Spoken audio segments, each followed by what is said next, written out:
12 sa 21 bagong COVID-related deaths sa Tarlac ay pawang mga senior citizen.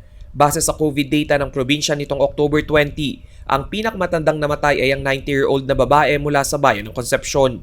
5 nakatatanda rin na edad 65 anyos hanggang 81 anyos ang namatay mula sa bayan ng Herona. Kaya naman ang Provincial IATF patuloy sa pag-rollout ng COVID vaccines.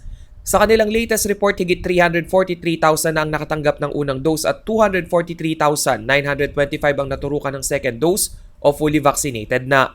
Kinakailangang mabakunahan ang nasa 1 milyong Tarlakenyo upang makamit ng lalawigan ang herd immunity. Ang Tarlac IATF puspusan na rin ang barangay COVID vaccine drive upang mahikayat ang nasa 70% ng mga residente, lalo na ang mga senior citizen. Nitong October 20, umabot na sa 17,358 ang kumpirmadong COVID cases sa Tarlac. 2.62% o 455 sa bilang ay aktibong kaso. 701 ang namatay at 16,202 ang gumaling na. Samantala, upang mapanatili namang kontrolado ang bilang ng mga ina-admit sa mga COVID hospital sa bansa, nagpaalala ang World Health Organization sa mga kabataan at mga asymptomatic COVID patient na sundin ang home quarantine guidelines.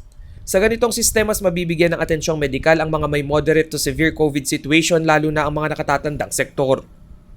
So my plea to you today is that if you are young, if you don't have comorbidities, if you are not at risk, you don't need to go and occupy your hospital bed.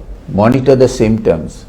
The DOH, the PhilHealth, the WHO have all issued home care management guidelines. If you fit those criteria, try to isolate at home. Rainiel Pawid, CLTV News.